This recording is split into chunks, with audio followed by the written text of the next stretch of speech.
ओम श्री गणेशाय नमः। अथ श्री गणेशाष्टोत्तर शतनाम स्तोत्र। श्री शिव उवाच। काश्यां तु बहवो विघ्नाः काशे वासवियोजकाः तच्छान्त्यर्थं ढुण्डिराजः पूजनीयः प्रयतनतः।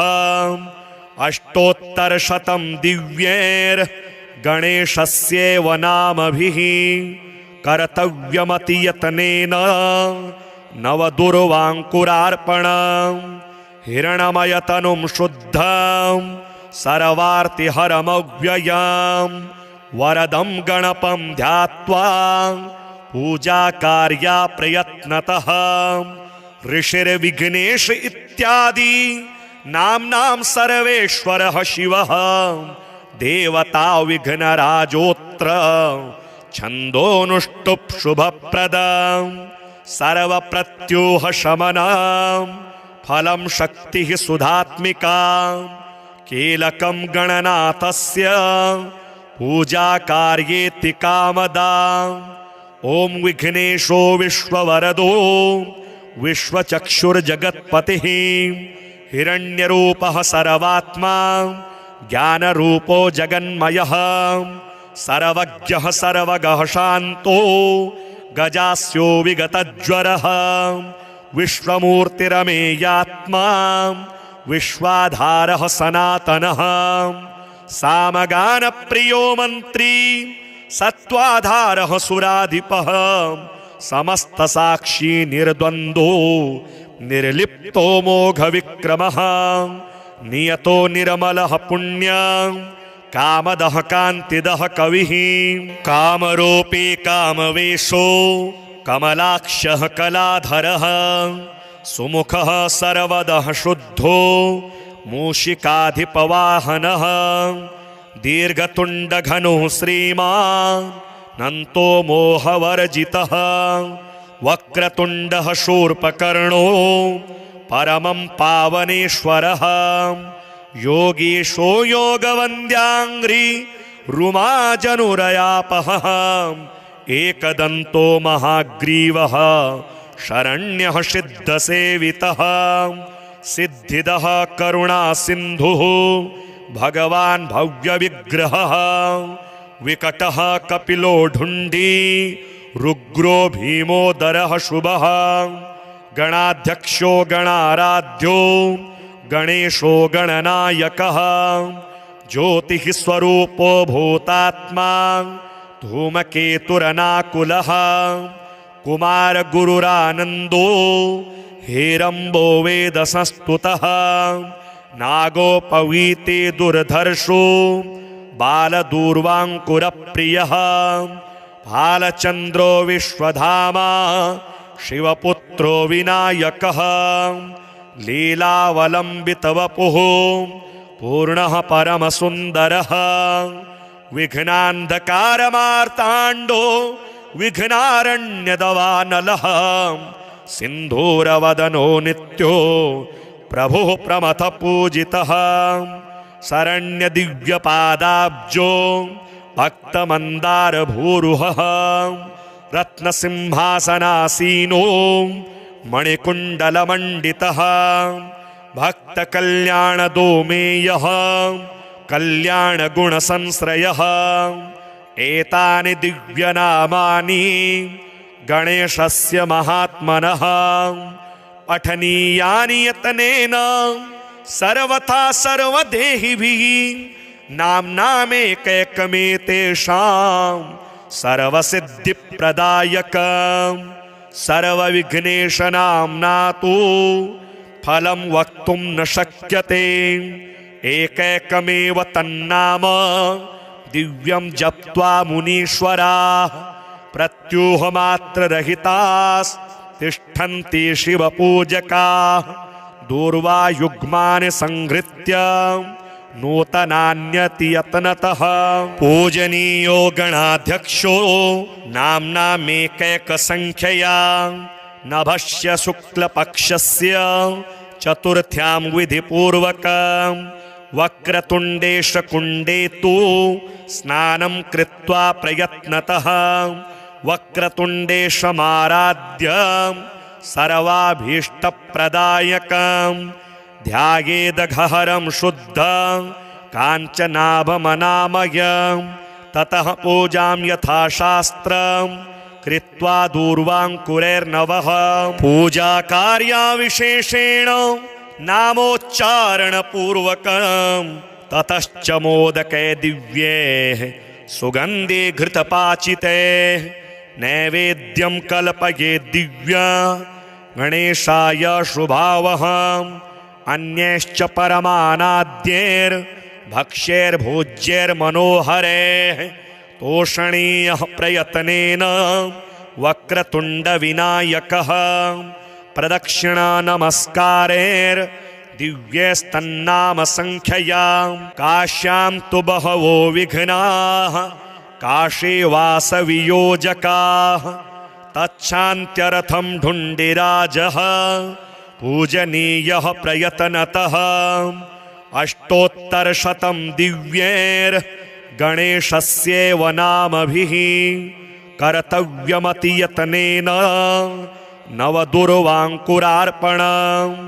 हिरण्मयतनुं शुद्धं सर्वार्तिहरमव्ययं वरदं गणपं ध्यात्वा पूजाकार्या प्रयत्नतः ऋषिर्विघ्नेश इत्यादि नाम्नां सर्वेश्वरः शिवः देवता विघ्नराजोऽत्र छन्दोनुष्टुप् शुभप्रदं सर्वप्रत्यूह शमनं फलं शक्तिः सुधात्मिका कीलकं गणनाथस्य पूजाकार्येति कामदा ॐ विघ्नेशो विश्ववरदो विश्वचक्षुर्जगत्पतिः हिरण्यरूपः सर्वात्मा ज्ञानरूपो जगन्मयः सर्वज्ञः सर्वगः शान्तो गजास्यो विगतज्वरः विश्वमूर्तिरमेयात्मा विश्वाधारः सनातनः सामगानप्रियो मन्त्री सत्त्वाधारः सुराधिपः समस्तसाक्षी निर्द्वन्द्वो निर्लिप्तो मोघविक्रमः नियतो निर्मलः पुण्यं कामदः कान्तिदः कविः कामरूपी कामवेशो कमलाक्षः कलाधरः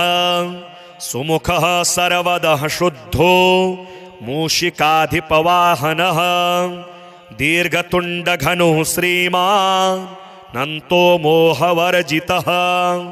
वक्रतुण्डः शूर्पकर्णो परमं पावनेश्वरः योगीशो योगवन्द्याङ्घ्रि रुमाजनुरयापः एकदन्तो महाग्रीवः शरण्यः सिद्धसेवितः सिद्धिदः करुणासिन्धुः भगवान् भव्यविग्रहः विकटः कपिलो ढुण्डी रुग्रो भीमोदरः शुभः गणाध्यक्षो गणाराध्यो गणेशो गणनायकः ज्योतिः स्वरूपो भूतात्मा धूमकेतुरनाकुलः कुमारगुरुरानन्दो हेरम्बो वेदसंस्तुतः नागोपवीते दुर्धर्षो बालदूर्वाङ्कुरप्रियः भालचन्द्रो विश्वधामा शिवपुत्रो विनायकः लीलावलम्बितवपुः पूर्णः परमसुन्दरः विघ्नान्धकारमार्ताण्डो विघ्नारण्यदवानलः सिन्धूरवदनो नित्यो प्रभुः प्रमथपूजितः शरण्यदिव्यपादाब्जो भक्तमन्दारभूरुहः रत्नसिंहासनासीनो मणिकुण्डलमण्डितः भक्तकल्याणदोमेयः कल्याणगुणसंश्रयः एतानि दिव्यनामानि गणेशस्य महात्मनः पठनीयानि यत्नेन सर्वथा सर्वदेहिभिः नाम्नामेकैकमेतेषां सर्वसिद्धिप्रदायकं सर्वविघ्नेशनाम्ना तु फलं वक्तुं न शक्यते। एकैकमेव तन्नाम दिव्यं जप्त्वा मुनीश्वराः प्रत्यूहमात्ररहितास्तिष्ठन्ति शिवपूजकाः दूर्वायुग्मानि संहृत्य नूतनान्यतियत्नतः पूजनीयो गणाध्यक्षो नाम्नामेकैकसंख्यया नभस्य शुक्लपक्षस्य चतुर्थ्यां विधिपूर्वकं वक्रतुण्डेशकुण्डे तु स्नानं कृत्वा प्रयत्नतः वक्रतुण्डेशमाराध्य सर्वाभीष्टप्रदायकं ध्यायेदघहरं शुद्धं काञ्चनाभमनामयं ततः पूजां यथाशास्त्रं कृत्वा दूर्वाङ्कुरैर्नवः पूजाकार्याविशेषेण नामोच्चारणपूर्वकं ततश्च मोदकै दिव्यैः सुगन्धे घृतपाचितैः नैवेद्यं कल्पये दिव्या गणेशाय शुभावहम् अन्यैश्च परमानाद्यैर्भक्ष्यैर्भोज्यैर्मनोहरैः तोषणीयः प्रयत्नेन वक्रतुण्डविनायकः प्रदक्षिणानमस्कारैर्दिव्यैस्तन्नामसंख्यया काश्यां तु बहवो विघ्नाः काशे वासवियोजकाः तच्छान्त्यर्थं ढुण्डिराजः पूजनीयः प्रयत्नतः अष्टोत्तरशतं दिव्यैर्गणेशस्यैव नामभिः कर्तव्यमतियत्नेन नवदुर्वाङ्कुरार्पणं हिरण्मयतनुं शुद्धं सर्वार्तिहरमव्ययं वरदं गणपं ध्यात्वा पूजाकार्या प्रयत्नतः ऋषिर्विघ्नेश इत्यादि नाम्नां सर्वेश्वरः शिवः देवता विघ्नराजोऽत्र छन्दोनुष्टुप् शुभप्रदं सर्वप्रत्यूहशमनं फलं शक्तिः सुधात्मिका कीलकं गणनाथस्य पूजाकार्येति कामदा ॐ विघ्नेशो विश्ववरदो विश्वचक्षुर्जगत्पतिः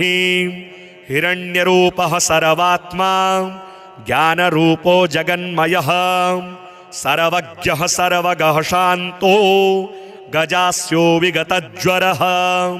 विश्वमूर्तिरमेयात्मा विश्वाधारः सनातनः सामगानप्रियो मन्त्री सत्त्वाधारः सुराधिपः समस्तसाक्षी निर्द्वन्द्वो निर्लिप्तो मोघविक्रमः नियतो निर्मलः पुण्यं कामदः कान्तिदः कविः कामरूपी कामवेशो कमलाक्षः कलाधरः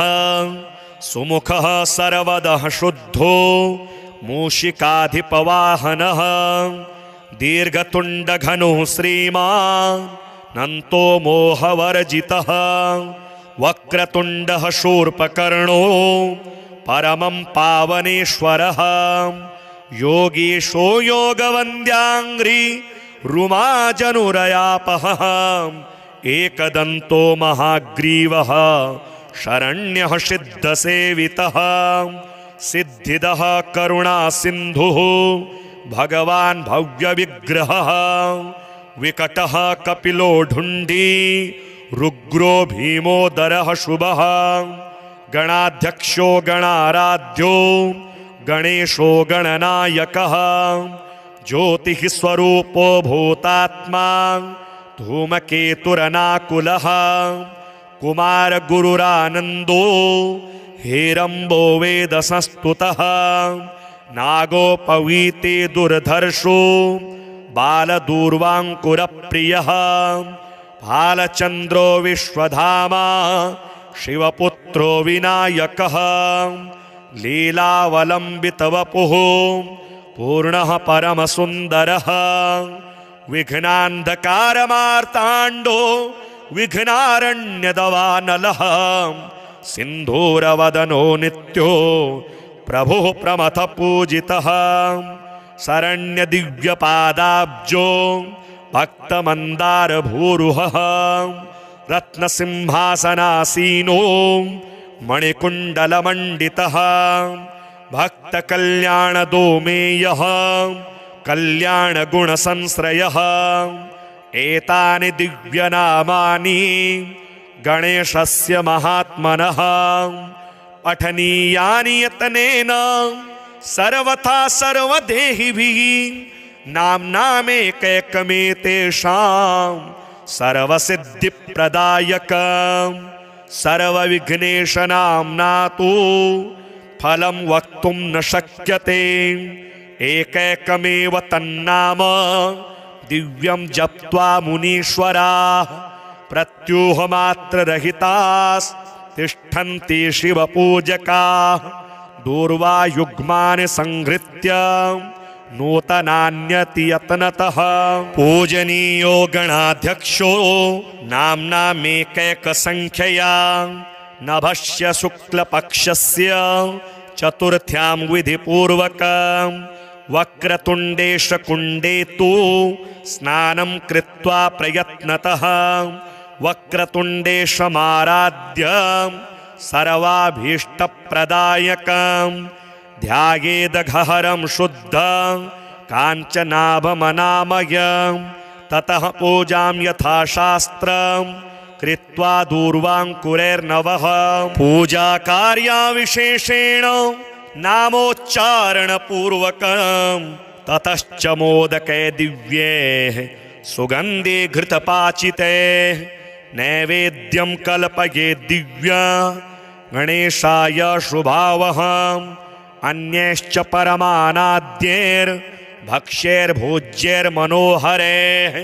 तोषणीयः प्रयत्नेन वक्रतुण्डविनायकः प्रदक्षिणानमस्कारैर्दिव्यैस्तन्नामसङ्ख्यया काश्यां तु बहवो विघ्नाः काशे वासवियोजकाः तच्छान्त्यर्थं ढुण्डिराजः पूजनीयः प्रयत्नतः अष्टोत्तरशतं दिव्यैर्गणेशस्यैव नामभिः कर्तव्यमतियतनेन नवदुर्वाङ्कुरार्पणं हिरण्मयतनुं शुद्धं सर्वार्तिहरमव्ययं वरदं गणपं ध्यात्वा पूजाकार्या प्रयत्नतः ऋषिर्विघ्नेश इत्यादि नाम्नां सर्वेश्वरः शिवः देवता विघ्नराजोऽत्र छन्दोनुष्टुप् शुभप्रदं सर्वप्रत्यूहशमनं फलं शक्तिः सुधात्मिका कीलकं गणनाथस्य पूजाकार्येति कामदा ॐ विघ्नेशो विश्ववरदो विश्वचक्षुर्जगत्पतिः हिरण्यरूपः सर्वात्मा ज्ञानरूपो जगन्मयः सर्वज्ञः सर्वगः शान्तो गजास्यो विगतज्वरः विश्वमूर्तिरमेयात्मा विश्वाधारः सनातनः सामगानप्रियो मन्त्री सत्त्वाधारः सुराधिपः समस्तसाक्षी निर्द्वन्द्वो निर्लिप्तो मोघविक्रमः नियतो निर्मलः पुण्यं कामदः कान्तिदः कविः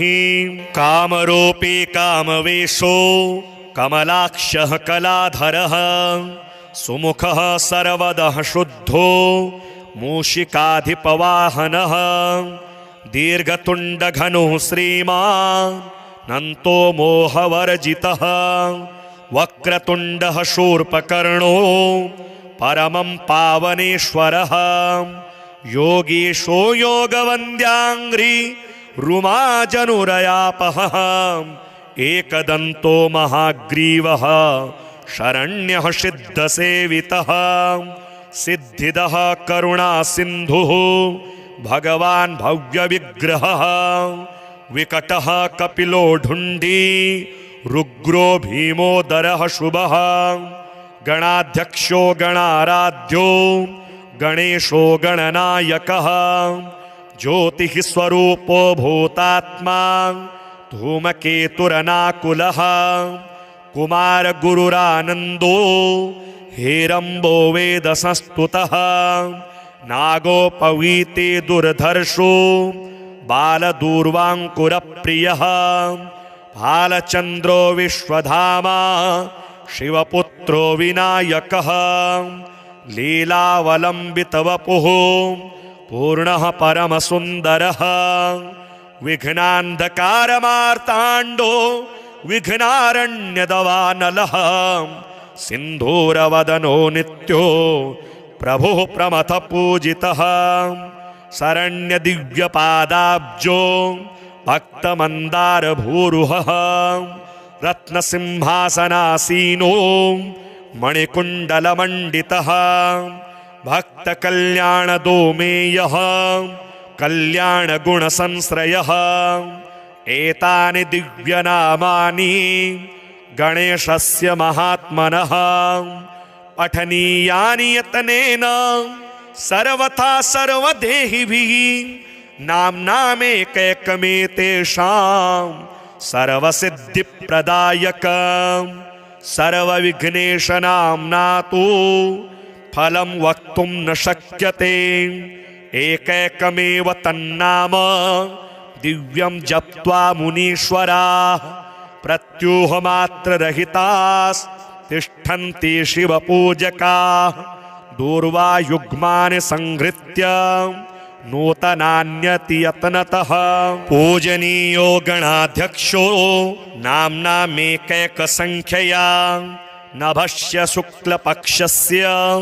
चतुर्थ्यां विधिपूर्वकं वक्रतुण्डेशकुण्डे तु स्नानं कृत्वा प्रयत्नतः वक्रतुण्डेशमाराध्य सर्वाभीष्टप्रदायकं ध्यायेदघहरं शुद्धं काञ्चनाभमनामयं ततः पूजां यथाशास्त्रं कृत्वा दूर्वाङ्कुरैर्नवः पूजाकार्याविशेषेण नामोच्चारणपूर्वकं ततश्च मोदके दिव्ये सुगन्धे घृतपाचिते नैवेद्यं कल्पये दिव्या गणेशाय शुभावहम् अन्यैश्च परमानाद्यैर्भक्ष्यैर्भोज्यैर्मनोहरैः तोषणीयः प्रयत्नेन वक्रतुण्डविनायकः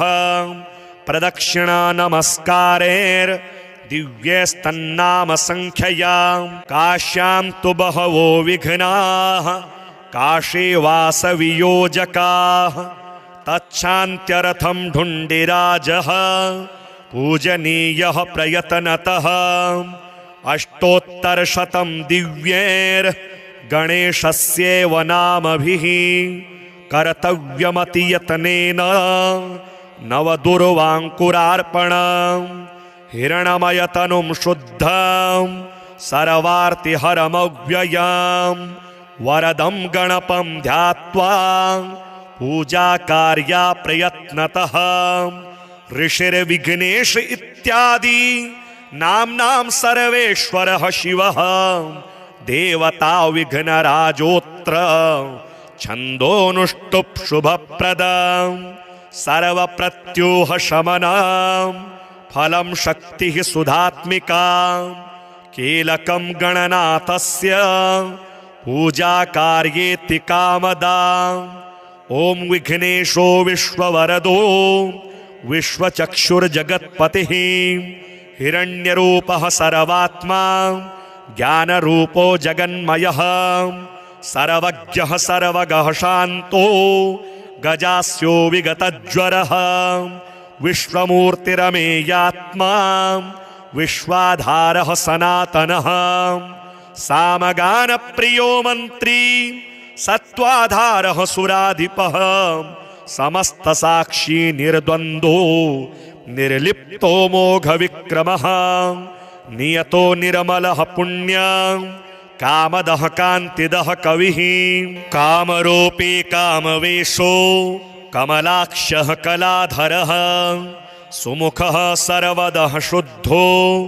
मूषिकाधिपवाहनः दीर्घतुण्डघनुः श्रीमान् नन्तो मोहवर्जितः वक्रतुण्डः शूर्पकर्णो परमं पावनेश्वरः योगीशो योगवन्द्याङ्घ्रि रुमाजनुरयापः एकदन्तो महाग्रीवः शरण्यः सिद्धसेवितः सिद्धिदः करुणासिन्धुः भगवान् भव्यविग्रहः विकटः कपिलो ढुण्डी रुग्रो भीमोदरः शुभः गणाध्यक्षो गणाराध्यो गणेशो गणनायकः ज्योतिः स्वरूपो भूतात्मा धूमकेतुरनाकुलः कुमारगुरुरानन्दो हेरम्बो वेदसंस्तुतः नागोपवीते दुर्धर्षो बालदूर्वाङ्कुरप्रियः भालचन्द्रो विश्वधामा शिवपुत्रो विनायकः लीलावलम्बितवपुः पूर्णः परमसुन्दरः विघ्नान्धकारमार्ताण्डो विघ्नारण्यदवानलः सिन्धूरवदनो नित्यो प्रभुः प्रमथ पूजितः शरण्यदिव्यपादाब्जो भक्तमन्दारभूरुहः रत्नसिंहासनासीनो मणिकुण्डलमण्डितः भक्तकल्याणदोमेयः कल्याणगुणसंश्रयः एतानि दिव्यनामानि गणेशस्य महात्मनः पठनीयानि यतनेन सर्वथा सर्वदेहिभिः नाम्नामेकैकमेतेषां सर्वसिद्धिप्रदायकं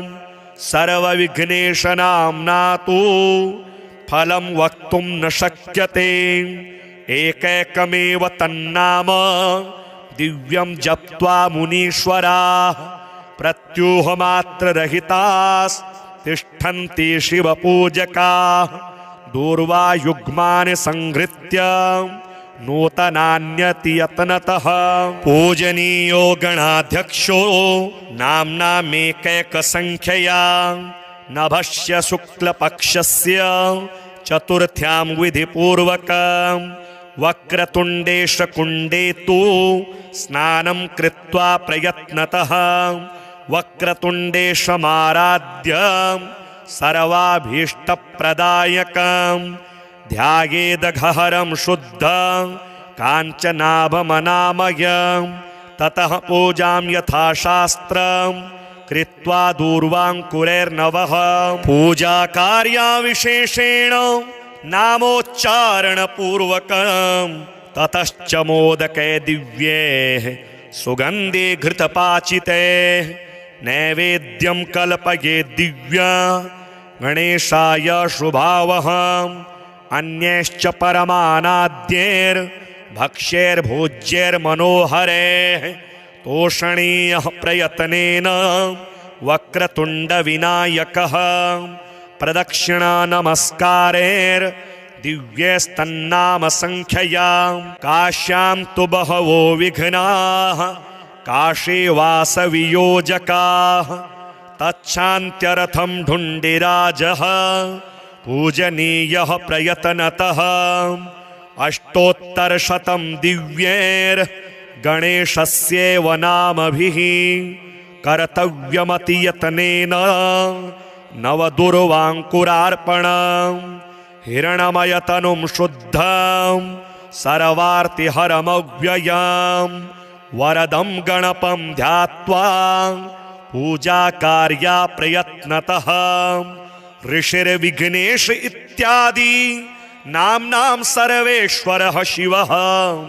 देवता विघ्नराजोऽत्र छन्दोनुष्टुप् शुभप्रदं सर्वप्रत्यूह शमनं फलं शक्तिः सुधात्मिका कीलकं गणनाथस्य पूजा कार्येति कामदा। ॐ विघ्नेशो विश्ववरदो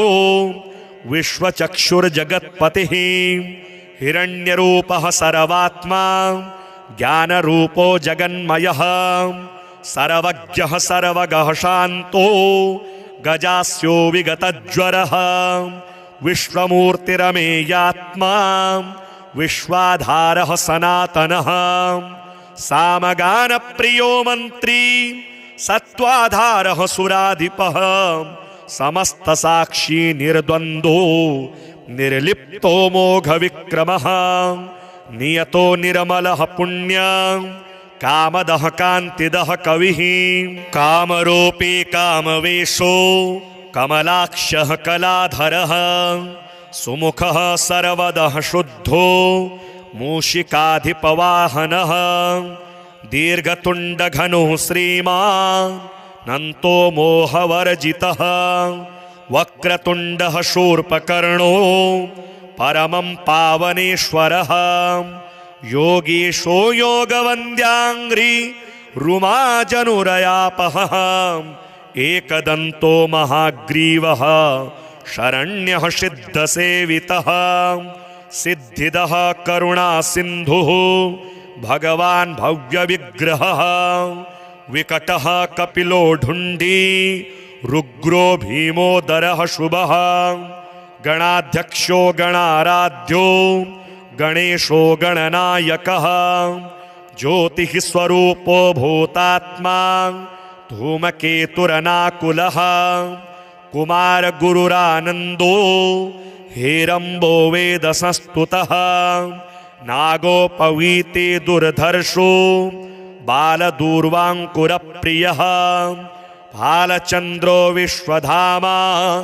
शिवपुत्रो विनायकः लीलावलम्बितवपुः पूर्णः परमसुन्दरः विघ्नान्धकारमार्ताण्डो विघ्नारण्यदवानलः सिन्धूरवदनो नित्यो प्रभुः प्रमथपूजितः शरण्यदिव्यपादाब्जो भक्तमन्दारभूरुहः रत्नसिंहासनासीनो मणिकुण्डलमण्डितः भक्तकल्याणदोमेयः कल्याणगुणसंश्रयः एतानि दिव्यनामानि गणेशस्य महात्मनः पठनीयानि यतनेन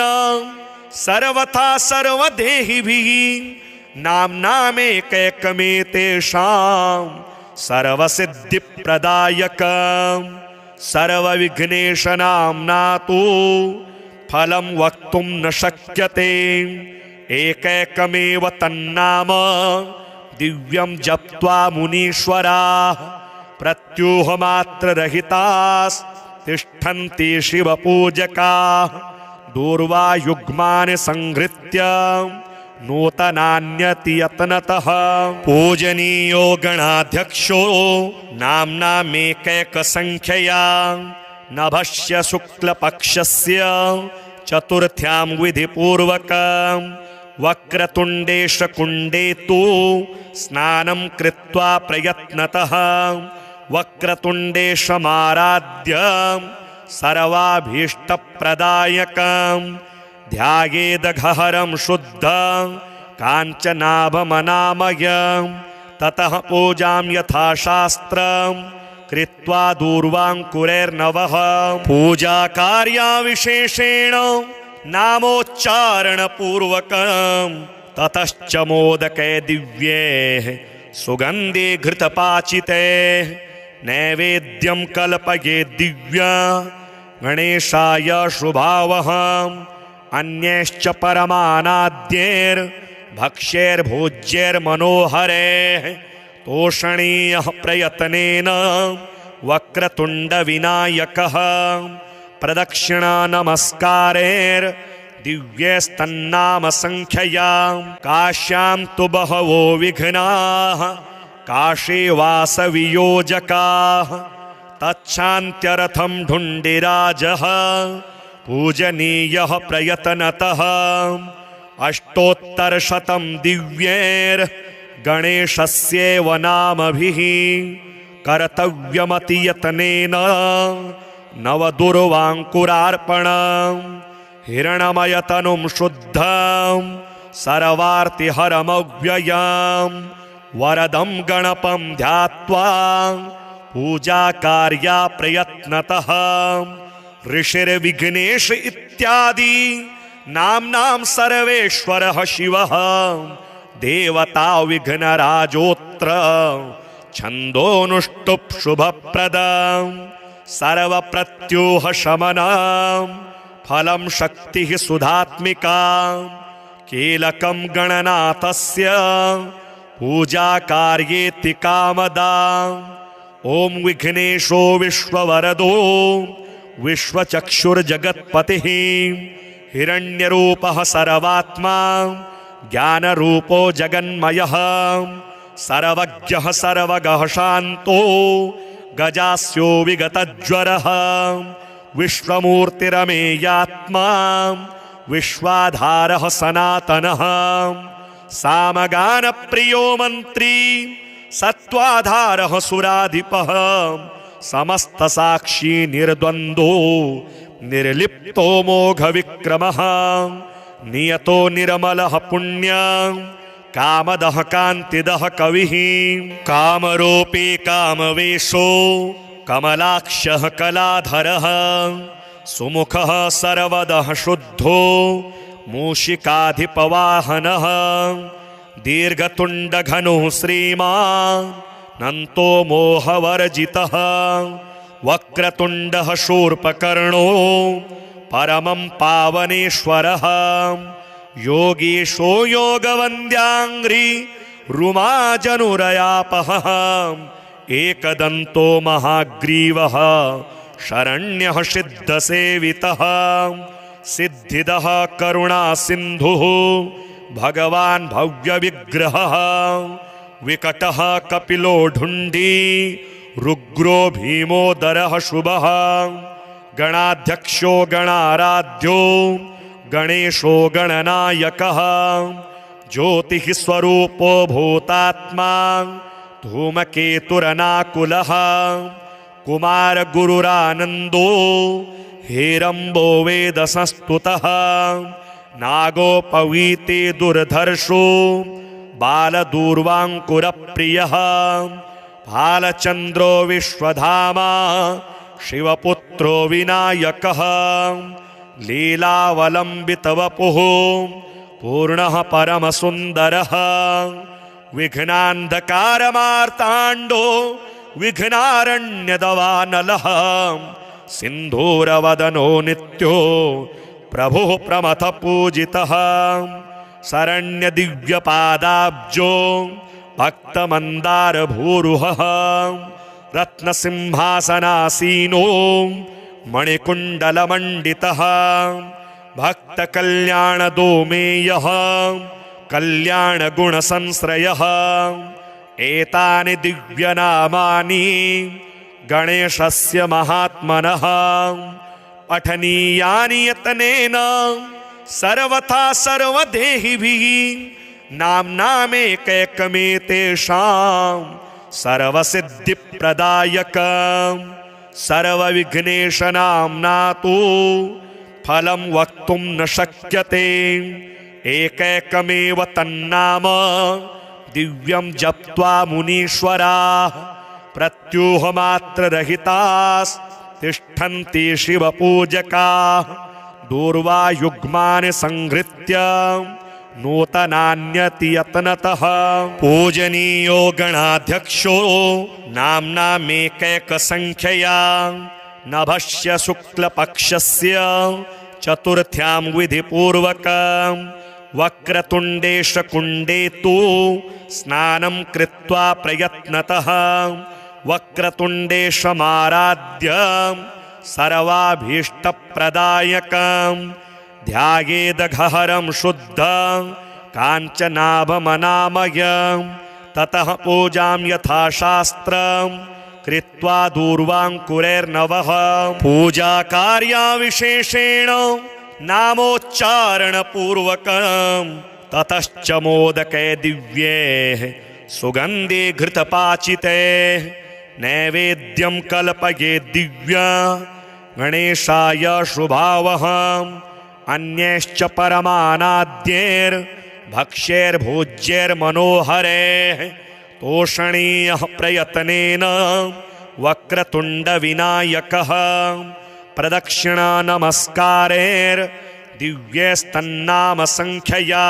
काश्यां तु बहवो विघ्नाः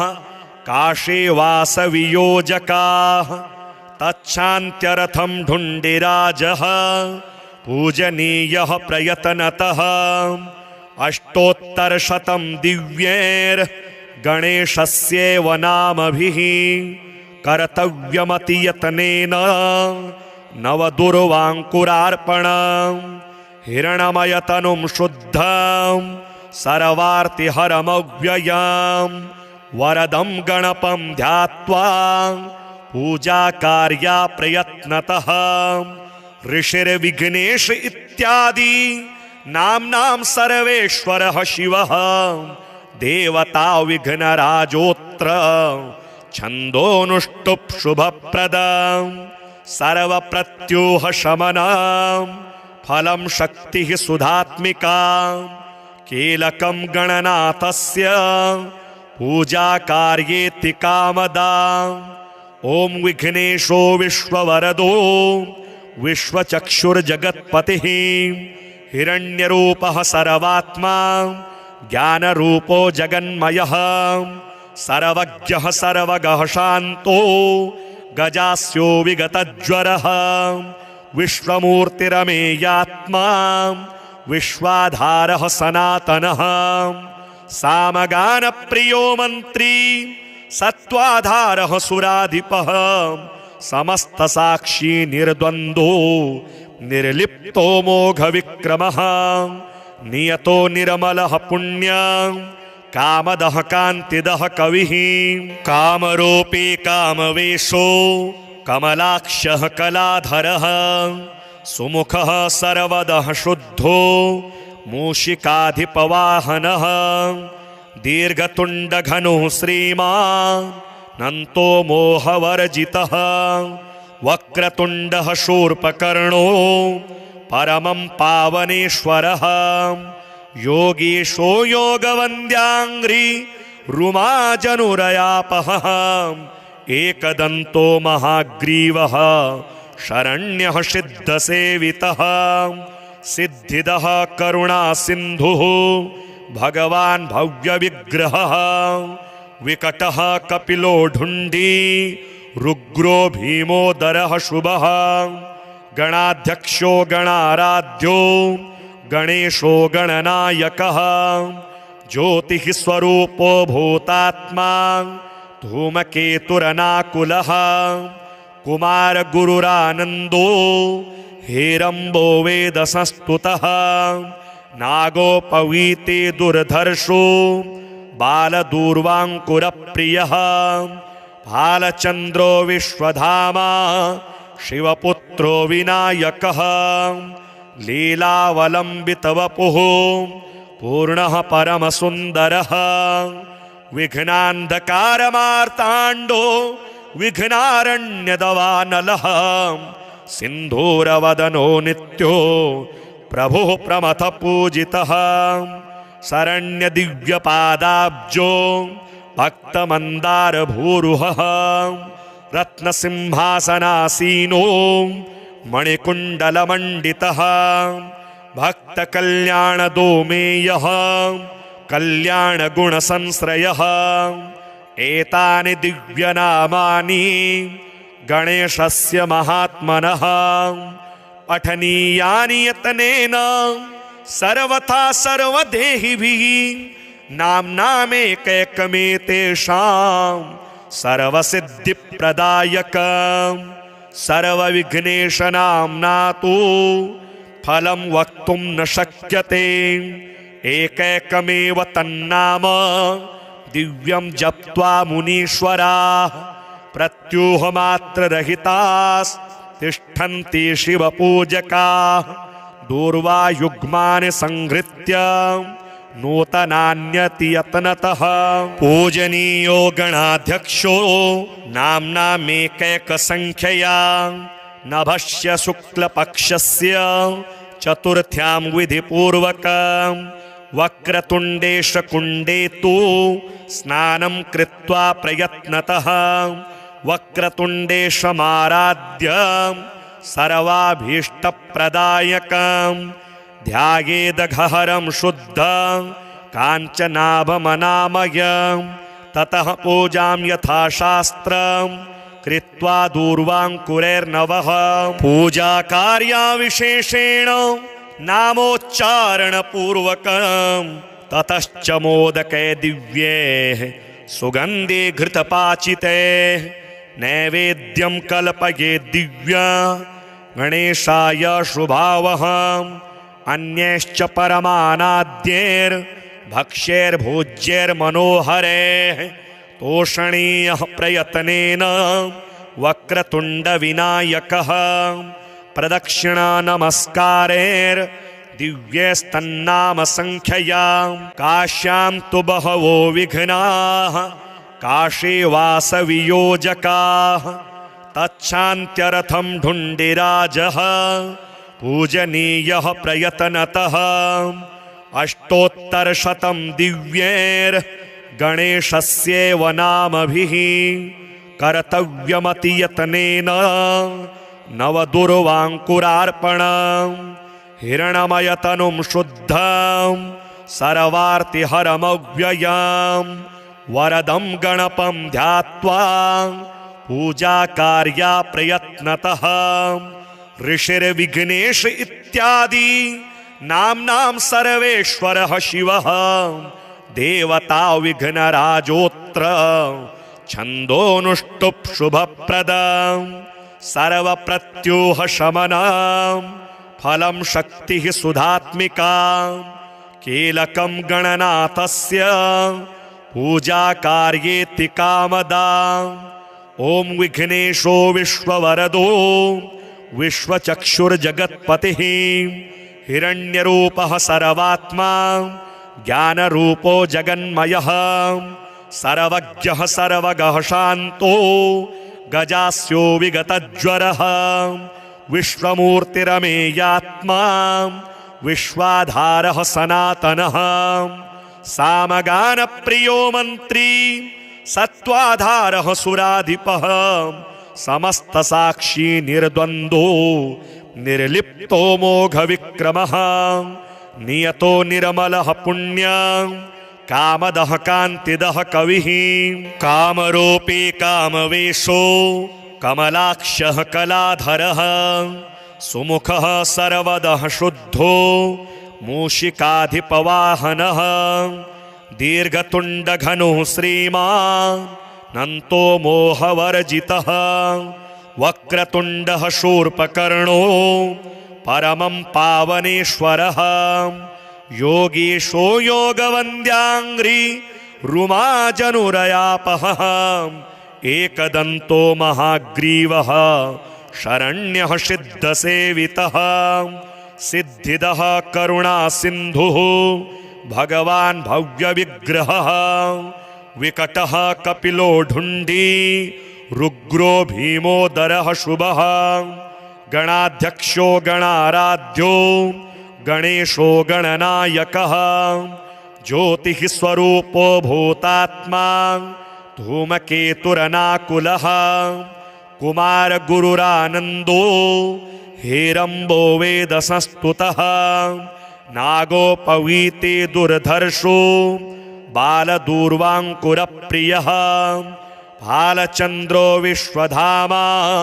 शिवपुत्रो विनायकः लीलावलम्बितवपुः पूर्णः परमसुन्दरः विघ्नान्धकारमार्ताण्डो विघ्नारण्यदवानलः सिन्धूरवदनो नित्यो प्रभुः प्रमथ पूजितः शरण्यदिव्यपादाब्जो भक्तमन्दारभूरुहः रत्नसिंहासनासीनो मणिकुण्डलमण्डितः भक्तकल्याणदोमेयः कल्याणगुणसंश्रयः एतानि दिव्यनामानि गणेशस्य महात्मनः पठनीयानि यतनेन सर्वथा सर्वदेहिभिः नाम्नामेकैकमेतेषां सर्वसिद्धिप्रदायकम् सर्वविघ्नेशनाम्ना तु फलं वक्तुं न शक्यते एकैकमेव तन्नाम दिव्यं जप्त्वा मुनीश्वराः प्रत्यूहमात्ररहितास्तिष्ठन्ति शिवपूजकाः दूर्वायुग्मानि संहृत्य नूतनान्यति यत्नतः पूजनीयो गणाध्यक्षो नाम्नामेकैकसंख्यया नभस्य शुक्लपक्षस्य चतुर्थ्यां विधिपूर्वकं वक्रतुण्डेशकुण्डे तु स्नानं कृत्वा प्रयत्नतः वक्रतुण्डेशमाराध्य सर्वाभीष्टप्रदायकं ध्यायेदघहरं शुद्धं काञ्चनाभमनामयं ततः पूजां यथाशास्त्रं कृत्वा दूर्वाङ्कुरैर्नवः पूजाकार्यविशेषेण नामोच्चारणपूर्वकं ततश्च मोदके दिव्ये सुगन्धे घृतपाचिते नैवेद्यं कल्पये दिव्या गणेशाय शुभावहम् अन्यैश्च परमानाद्यैर्भक्ष्यैर्भोज्यैर्मनोहरैः तोषणीयः प्रयत्नेन वक्रतुण्डविनायकः प्रदक्षिणानमस्कारैर्दिव्यैस्तन्नामसङ्ख्यया काश्यां तु बहवो विघ्नाः काशी वासवियोजकाः तच्छान्त्यर्थं ढुण्डिराजः पूजनीयः प्रयत्नतः अष्टोत्तरशतं दिव्यैर्गणेशस्यैव नामभिः कर्तव्यमतियतनेन नवदुर्वाङ्कुरार्पणं हिरण्मयतनुं शुद्धं सर्वार्तिहरमव्ययं वरदं गणपं ध्यात्वा पूजाकार्या प्रयत्नतः ऋषिर्विघ्नेश इत्यादि नाम्नां सर्वेश्वरः शिवः देवता विघ्नराजोऽत्र छन्दोनुष्टुप् शुभप्रदं सर्वप्रत्यूहशमनं फलं शक्तिः सुधात्मिका कीलकं गणनाथस्य पूजाकार्येति कामदा ॐ विघ्नेशो विश्ववरदो विश्वचक्षुर्जगत्पतिः हिरण्यरूपः सर्वात्मा ज्ञानरूपो जगन्मयः सर्वज्ञः सर्वगः शान्तो गजास्यो विगतज्वरः विश्वमूर्तिरमेयात्मा विश्वाधारः सनातनः सामगानप्रियो मन्त्री सत्त्वाधारः सुराधिपः समस्तसाक्षी निर्द्वन्द्वो निर्लिप्तो मोघविक्रमः नियतो निर्मलः पुण्यं कामदः कान्तिदः कविः कामरूपी कामवेशो कमलाक्षः कलाधरः सुमुखः सर्वदः शुद्धो मूषिकाधिपवाहनः दीर्घतुण्डघनुः श्रीमान् नन्तो मोहवर्जितः वक्रतुण्डः शूर्पकर्णो परमं पावनेश्वरः योगीशो योगवन्द्याङ्घ्रि रुमाजनुरयापः एकदन्तो महाग्रीवः शरण्यः सिद्धसेवितः सिद्धिदः करुणासिन्धुः भगवान् भव्यविग्रहः विकटः कपिलो ढुण्डी रुग्रो भीमोदरः शुभः गणाध्यक्षो गणाराध्यो गणेशो गणनायकः ज्योतिः स्वरूपो भूतात्मा धूमकेतुरनाकुलः कुमार गुरुरानंदो हेरंबो वेद संस्तुतः नागोपवीते दुर्धर्षो बालदूर्वांकुरप्रियः भालचंद्रो विश्वधामा शिवपुत्रो विनायकः लीलावलंबितवपुः पूर्णः परमसुन्दरः विघ्नान्धकारमार्ताण्डो विघ्नारण्यदवानलः सिन्धूरवदनो नित्यो प्रभुः प्रमथ पूजितः शरण्यदिव्यपादाब्जो भक्तमन्दारभूरुहः रत्नसिंहासनासीनो मणिकुण्डलमण्डितः भक्तकल्याणदोमेयः कल्याणगुणसंश्रयः एतानि दिव्यनामानि गणेशस्य महात्मनः पठनीयानि यतनेन सर्वथा सर्वदेहिभिः नाम्नामेकैकमेतेषां सर्वसिद्धिप्रदायकं सर्वविघ्नेशनाम्ना तु फलं वक्तुं न शक्यते एकैकमेव तन्नाम दिव्यं जप्त्वा मुनीश्वराः प्रत्यूहमात्ररहितास्तिष्ठन्ति शिवपूजकाः दूर्वायुग्मानि संहृत्य नूतनान्यतियत्नतः पूजनीयो गणाध्यक्षो नाम्नामेकैकसंख्यया नभस्य शुक्लपक्षस्य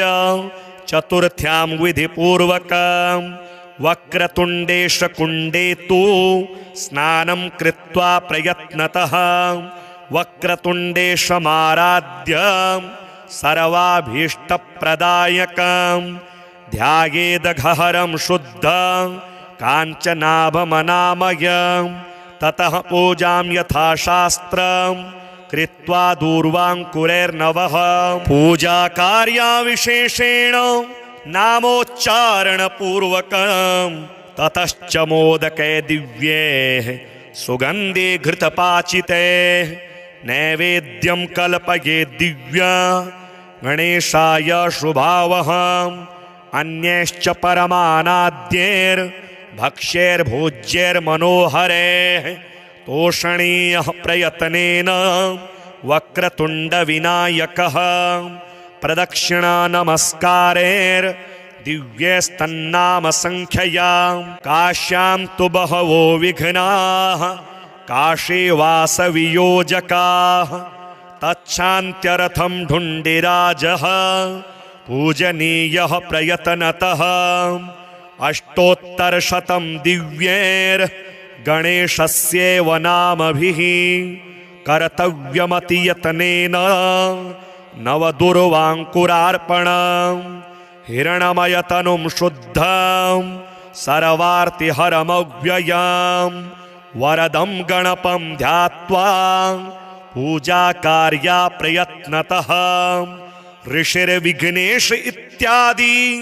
नाम्नां सर्वेश्वरः शिवः देवता विघ्नराजोऽत्र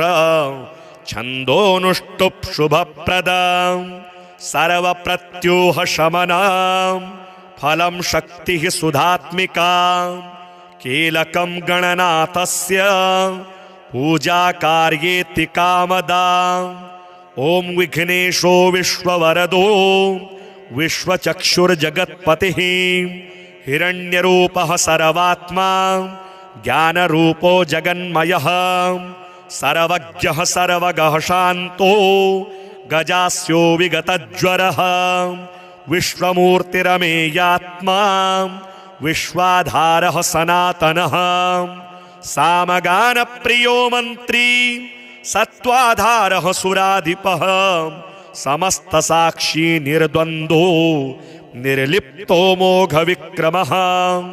नियतो निर्मलः पुण्यं कामदः कान्तिदः कविः कामरूपी कामवेशो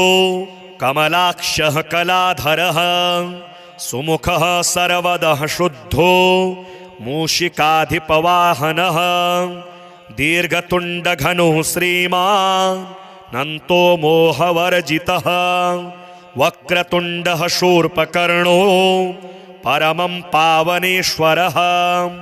योगीशो योगवन्द्याङ्घ्रि रुमाजनुरयापः एकदन्तो महाग्रीवः शरण्यः सिद्धसेवितः सिद्धिदः करुणासिन्धुः भगवान् भव्यविग्रहः विकटः कपिलो ढुण्डी रुग्रो भीमोदरः शुभः गणाध्यक्षो गणाराध्यो गणेशो गणनायकः ज्योतिः स्वरूपो भूतात्मा धूमकेतुरनाकुलः कुमारगुरुरानन्दो हेरम्बो वेदसंस्तुतः नागोपवीते दुर्धर्षो बालदूर्वाङ्कुरप्रियः भालचन्द्रो विश्वधामा शिवपुत्रो विनायकः लीलावलम्बितवपुः पूर्णः परमसुन्दरः विघ्नान्धकारमार्ताण्डो विघ्नारण्यदवानलः सिन्धूरवदनो नित्यो प्रभुः प्रमथ पूजितः शरण्यदिव्यपादाब्जो भक्तमन्दारभूरुहः रत्नसिंहासनासीनो मणिकुण्डलमण्डितः भक्तकल्याणदोमेयः कल्याणगुणसंश्रयः एतानि दिव्यनामानि गणेशस्य महात्मनः पठनीयानि यतनेन सर्वथा सर्वदेहिभिः नाम्नामेकैकमेतेषां सर्वसिद्धिप्रदायकं सर्वविघ्नेशनाम्ना तु फलं वक्तुं न शक्यते एकैकमेव तन्नाम दिव्यं जप्त्वा मुनीश्वराः प्रत्यूहमात्ररहितास्तिष्ठन्ति शिवपूजकाः दूर्वायुग्मानि संहृत्य नूतनान्यति यत्नतः पूजनीयो गणाध्यक्षो नाम्नामेकैकसंख्यया नभस्य शुक्लपक्षस्य चतुर्थ्यां विधिपूर्वकं वक्रतुण्डेशकुण्डे तु स्नानं कृत्वा प्रयत्नतः वक्रतुण्डेशमाराध्य सर्वाभीष्टप्रदायकं ध्यायेदघहरं शुद्धं काञ्चनाभमनामयं ततः पूजां यथाशास्त्रं कृत्वा दूर्वाङ्कुरैर्नवः पूजाकार्यविशेषेण नामोच्चारणपूर्वकं ततश्च मोदके दिव्ये सुगन्धे घृतपाचिते नैवेद्यं कल्पये दिव्या गणेशाय शुभावहम् अन्यैश्च परमानाद्यैर्भक्ष्यैर्भोज्यैर्मनोहरैः तोषणीयः प्रयत्नेन वक्रतुण्डविनायकः प्रदक्षिणा नमस्कारैर्दिव्यैस्तन्नाम संख्यया